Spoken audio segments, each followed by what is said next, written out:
વાણી સાથે ખૂબ જ જેમાં કુમારી હોય, જેમાં સુરવીરતા હોય એવા શબ્દો થકી આપણને ખૂબ જ રાહ બતાવ્યો છે. ગુરુનો મહિમા અપરંપાર છે. આ મુખે ગાવો હોય તો ગવાય નહીં. એટલે આ સંતોના દેહના કોઈ દીદારના દર્શન કરવાના નથી. આ દેહ મળ્યો છે એ પરમાત્માની કૃપા છે, પણ એમાં જે વિધેય રૂપ જે પ્રગટ કર્યું છે એ સદગુરુ પરમાત્માની કૃપા છે. એટલા માટે પુરુષાર્થ પૂરો કરવો, જ્યાં સુધી હાથ બાવડું હાલતું હોય ત્યાં સુધી પુરુષાર્થ કરવો, પણ સાથે સાથે આવો સત્સંગનો લાભ, સેવાનો લાભ લેવાની જરૂર છે. સ્વાર્થના માટે તો આખી દુનિયા જીવે છે, પણ પરમાર્થ માટે કોણ જીવે છે? પરમાર્થ માટે કોઈ જાગૃત પુરુષ હોય, પરમાર્થ માટે આવા કોઈ જાગૃત પુરુષ જે સંત હોય એ પરમાર્થનું કાર્ય કરી રહ્યા છે. એટલા માટે કહેવાયું છે કે સંત બડા પરમાર્થી તાકા ચિત અંગ તપત બુજાવે ઓર કે દે અપના રંગ. પોતાનો જે સ્વરૂપનું જે ભાન હોય, સ્વરૂપનો જે અનુભવ હોય એ જાગૃત પુરુષને આપી દે છે, જિજ્ઞાસુને આપી દે છે. એટલા માટે પ્રયત્ન કરવાથી પદ મળે, પ્રતિષ્ઠા મળે, પણ પરમ શાંતિ નહીં મળે. પરમ શાંતિ પ્રાપ્ત કરવા માટે હુંનો ભાવ વગાવવો પડે છે, અહમનો ભાવ વગાવવો પડે છે. માટે કહેવાયું છે કે પ્રથમ નમો ગુરુદેવને જેણે આપ્યું નિજ જ્ઞાન, એ જ્ઞાન થકી ગોવિંદ ઓળખા ટળી ગયું દેહ તણું અભિમાન. આ દેહનું અભિમાન જ્યારે નિજ સ્વરૂપનું ભાન થાય ત્યારે જ આ દેહનું અભિમાન મટે છે. અને દેહનું અભિમાન કારણ કે હું અને હરિ સાથે રહી શકતા નથી.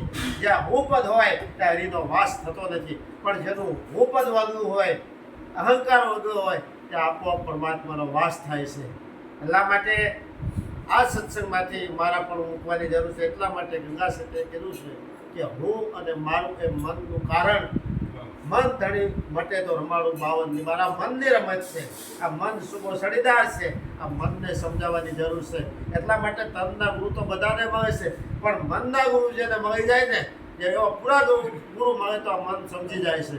માટે મન સમજાવે તે દર મોટા તીર્થા પદમાં ઠર્યા. મોટા કોને કહેવાય છે? કે જેનું મન વિશાળ હોય, જેનું મન આનંદમાં રમતું હોય. કારણ કે જેનું મન હદમાં રમતું હોય એનું મન નાનું છે, પણ જેનું મન અનહદમાં રમતું હોય, જેનું મન વ્યાપક રૂપમાં રમતું હોય એનું મન મોટું કહેવાય છે. પણ હજી જે સીમામાં રમતા હોય, હજી જે હદમાં રમતા હોય, જે જાતિ પણ એનું મન નાનું છે. માટે આ મનની અંદર વિશાળતા સદગુરુ મહારાજ જ્યારે વ્યાપક રૂપ દર્શાવે છે, અગાઢ રૂપ દર્શાવે છે, આત્મા નિરખાવે છે, ત્યારે એ જે પરમ શાંતિ છે પ્રાપ્ત થાય છે અને ત્યારે જ ખરું સુખ પ્રાપ્ત થાય છે. આ તનનું સુખ અને ધનનું સુખ આજ હોય કાલે ન હોય. આ તનનું સુખ આજ હોય કાલ ન હોય, પણ જે સત્સંગનું સુખ છે એ બડું સુખ કહેવાયું છે. માટે આ જીવનમાં જેટલો સત્સંગ મળે એટલો ઓછો, આ જેટલી સેવા થાય એટલી ઓછી. માટે જે ઘરે પતિ પત્નીનો એક રાહ હોય, જે ઘરે પતિ પત્નીનો એક વિચાર હોય, જ્યાં પરમ સેવા છે એ સેવા પ્રગટ થતી હોય છે. માટે સેવાર્થે જે બહેનો જે સાથમાં સાથ અને એવા જે સહકાર આપે છે એવા જાગૃત બહેનોને પણ ધન્ય છે. માટે એવી સતી હંસયા જેવી નારી હોય, સતી મદાલસા જેવી નારી હોય તો એ પુત્રને પણ જગાડી દે.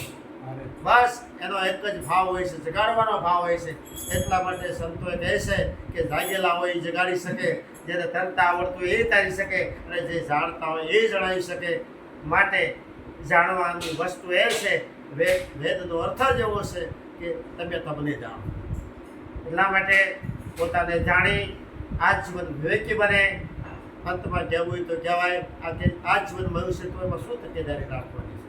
તો વચન સરનું જીવન તમે જેવું બોલો ને એવું તમારું વર્તન હોવું જોઈએ. વચન સરનું જીવન હોય, વિવેક સરનું જીવન હોય. જ્ઞાન તો ગુરુ મહારાજની દયાથી જ્ઞાન એવું પ્રગટ થયું છે, પણ એમાં જો આપણે વિવેક સૂકીએ ને તો એ જ્ઞાન છે દીપતું નથી, એ જ્ઞાન વ્યર્થ છે. માટે વિવેક સરનું જીવન હોય અને સમયસરનો સમય આવે સાવધાની. આ સંતો આપણને સાવધાન કરે છે. આવી સત્સંગની આપણને તક આપે છે. હર હંમેશ આવા સત્સંગ થતા હોય, સંત મેળાવડા થતા હોય તો એમાં આપણે હર હંમેશ હાજરી આપવી. આપણા આ 24 કલાક એમના વેડફાઈ જાય છે, અડધું કામ ધંધામાં જાય છે, અડધું નિંદરમાં જાય છે. તો આ સત્સંગમાં જીવન પસાર થાય એવા પ્રયત્ન કરવા. તો આ જીવનમાં એવું છે, એમાં થોડું જીવન શ્વાસમાં પસાર થાય, સત્સંગમાં પસાર થાય અને આપણા શ્વાસો લેખા લાગે. માટે આવેલો શ્વાસો ફરી વખત આવે કે ના આવે એવી કોઈ ગેરંટી નથી. માટે આ તો હાલતું ચાલતું જંગમ તીર્થ છે. આ દેહ છે ભગવાન છે, આ દેહની અંદર વિદેય રૂપ છે. એ છતાંથી આજ તમે આનંદ લૂંટી રહ્યા છે. માટે આનંદ એ પરમાત્માનું સ્વરૂપ છે. આનંદ ઘડી હેતે ભજવા હરે, આ હેતે ભાવે પ્રીતે આ ભજન કરવાની જરૂર છે. અહીંયા ખૂબ જ સત્સંગ સંતોએ રજૂ કર્યો, ખૂબ જ ભાવથી સંતવાણી રજૂ કરી અને થોડું એ મીઠું વાણી પાણીનો પાર આવી શકતો નથી, પણ જેની સુરતા પ્રવીણ હોય એ શબ્દનો તોલ કરી શકે છે. માટે તો ઘણાનું જીવન છે એ રાગમાં જતું હોય છે, ઘણાનું જીવન છે એ તાલમાં જતું હોય છે. પણ આ સંતો કહે છે કે તું રાગમાંથી વૈરાગ પકડી લે, આ શબ્દો કહે છે કે તું તાલમાંથી શબ્દનો તોલ કરી લે. માટે આ શબ્દ છે એ શબ્દ વિશ્વમાં ક્રાંતિ કરે છે. આ શબ્દ જ છે એ સંતોના શબ્દ જ આ મોહમાયામાંથી જગાડે છે. માટે સદગુરુનું જે જ્ઞાન છે એ ભારતમાં ક્રાંતિ કરે છે અને ભારતના ભગવાન પણ એ માર્ગે જઈ ગુરુ સેવન કરી, ગુરુનું સાનિધ્ય સ્વીકારી, ગુરુ સેવા કરી આજ ભક્તમાંથી ભગવાન બન્યા. માટે આજ આપણને એવી તક મળી છે. આપણે આ માણસમાંથી જે બનવું નહીં બની શકાય, પણ એવી તૈયારી હોવી જોઈએ. અને એ તૈયારી આ સંતોના વિશ્વાસથી, સદગુરુની નિષ્ઠાથી, વિશ્વાસથી આવે છે. આપને એ આવતું નથી. માટે જે બનવું હોય એ ભારતની ભૂમિ છે, તે કલ્પવૃક્ષની ભૂમિ છે. જેવું કલ્પો ને એવું થઈ શકાય છે. માટે થોડામાં ઘણું માની આ જીવન સફળ બને એવા પ્રયત્ન કરી. બોલો સદગુરુ મહારાજ.